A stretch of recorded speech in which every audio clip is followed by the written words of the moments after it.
Jeste li ikada razmišljali o tome da stavite klinčiće na ruke? U ovom kratkom videu pokazat ću vam što će se dogoditi ako to učinite uz jedan tajni dodatak. Zato obavezno ostanite s nama do kraja videa jer ćete sigurno biti oduševljeni. Prvo što će vam trebati su jedna žlica klinčića koje ćete samljeti u mlincu. Samljeveni klinčići bolje oslobađaju svoje hranjive sastojke i imaju jače djelovanje. U dućanima također možete pronaći već samljevene klinčiće što vam može uštedjeti vrijeme. Prijatelji, bilo bi nam drago da nam u komentarima napišete odakle nas gledate. Zatim ćete u posudu staviti 2 decilitara vruće vode, dodati samljevene klinčiće i dobro promiješati. Ostavite nekoliko sati da se ohladi i da klinčići maksimalno oslobode svoje sastojke.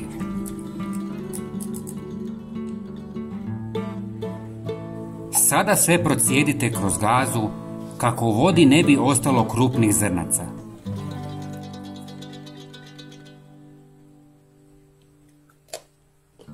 Potreban nam je još jedan sastojak, a to je kokosovo ulje. Dodajte 2 žlice i dobro promiješajte. Ova otopina kokosovog ulja i klinčića fantastična je za vašu kožu.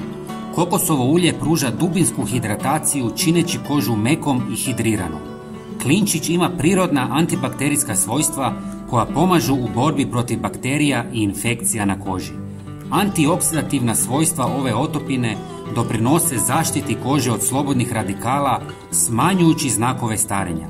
Također, kombinacija kokosovog ulja i klinčića pruža umirujući efekat pomažući u smanjenju iritacija i održavanju zdravog izgleda kože.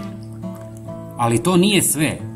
Klinčići su također poznati kao odlični repelenti za komarce, buhe, grinje, stjenice i slične insekte, štiteći vas gdje god da se nalazite, posebno dok spavate. Sada uzmite malu špricu i napunite ju.